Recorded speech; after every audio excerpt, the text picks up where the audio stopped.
La situation actuelle de l'Ukraine, loin de se limiter à des faits d'armes, est aussi une source d'inspiration sur des questions géopolitiques et organisationnelles. La question régionale est l'une d'entre elles, et la question de la résistance nationale en est une autre. En effet, cette question se pose nécessairement en cas d'agression impérialiste comme celle actuellement lancée militairement par la Russie contre l'Ukraine. Cette question s'était aussi posée pour nous par le passé. J'y ai aussi fait une brève allusion au cours de mon premier vlog Ukraine, en mentionnant de manière, il est vrai, fort peu élaborée, les positions adoptées au cours des 2 guerres mondiales dans le cas de la France. Nous allons maintenant la reposer aujourd'hui et y réfléchir d'un point de vue marxiste pour y apporter cette fois une réponse plus détaillée. La question de la résistance nationale peut à première vue se formuler de la manière suivante. Faut-il résister, oui ou non, à telle agression sur notre sol? Cette question a déjà 2 premières implications. La résistance nationale concerne les agressions d'origine extranationale. La résistance nationale concerne les agressions sur le sol national. Cela signifie donc que les guerres civiles de classe, comme en Espagne en 1936, ne sont pas concernées. Elles nécessitent d'autres formes de résistance qui peuvent certes avoir des caractéristiques nationalistes, mais ne sont pas stricto sensu nationales. On peut toutefois en retirer que la résistance nationale suppose d'être dans une position strictement défensive, de défense nationale, ce qui exclut donc toute forme de guerre impérialiste, qu'il s'agisse d'une guerre d'expansion ou de défense de l'impérialisme. Le premier cas constitue en effet une agression directe, tandis que le second n'est autre que la défense d'une agression. Dans les 2 cas, il ne s'agit pas d'une défense de la nation dans sa souveraineté, dans son indépendance, dans son existence même, mais d'une défense de l'impérialisme.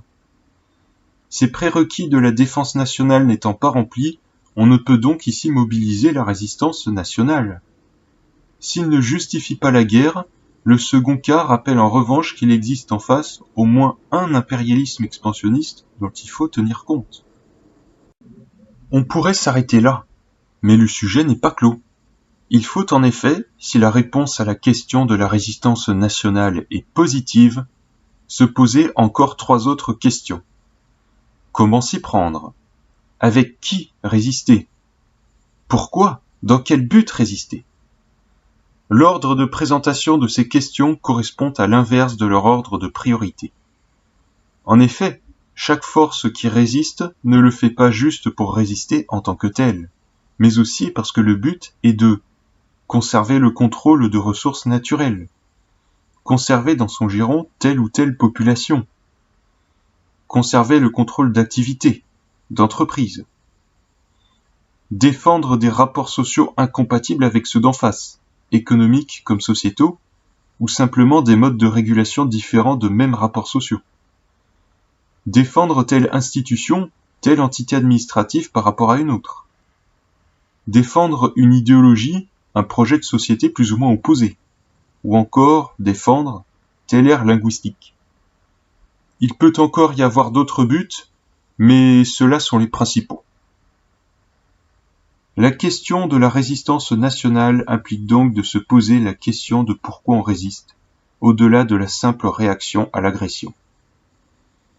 De la réponse à cette question résulte la réponse aux 2 autres, dans la mesure où le but visé détermine les alliés envisageables ainsi que les moyens employés pour y arriver. Or nous sommes nationaux communistes autogestionnaires, donc nous visons entre autres le renversement du capitalisme, la construction du socialisme, l'extension mondiale de la révolution, l'émancipation du prolétariat, la suppression des classes, y compris l'autosuppression du prolétariat, et enfin le sauvetage de la nation des griffes de la bourgeoisie. Pour être mené à bien, ces objectifs supposent entre autres que le prolétariat garde les mains libres en permanence, c'est-à-dire que l'indépendance de classe du prolétariat soit strictement respectée, même en cas de nécessité de résistance nationale. Sous aucun prétexte l'indépendance de classe ne doit être abandonnée, même en cas de défense nationale. a fortiori si c'est ensuite pour se rallier à la bourgeoisie. Car ce serait en effet abandonner nos buts à long terme, renier ce pourquoi l'on se bat, et enfin trahir nos engagements primordiaux ainsi que le prolétariat. Nous devons donc refuser toute forme d'union sacrée. De plus, vu que l'impérialisme moderne est un produit direct du capitalisme, toute lutte contre l'impérialisme jusqu'à sa racine suppose d'aller jusqu'au renversement du capitalisme et l'édification subséquente du socialisme. L'anti-impérialisme et l'anticapitalisme ne sont pas séparables, même au nom de la défense nationale. S'il faut lutter contre le premier, alors il faut forcément combattre frontalement le second. La résistance nationale doit alors prendre la forme de la résistance en indépendance de classe prolétarienne, RICP. Celle-ci se définit par l'action consciente et autonome du prolétariat vis-à-vis d'une agression impérialiste en vue de la contrer en renversant le capitalisme pour édifier le socialisme. Et c'est là-dessus que se termine notre vidéo. Au revoir.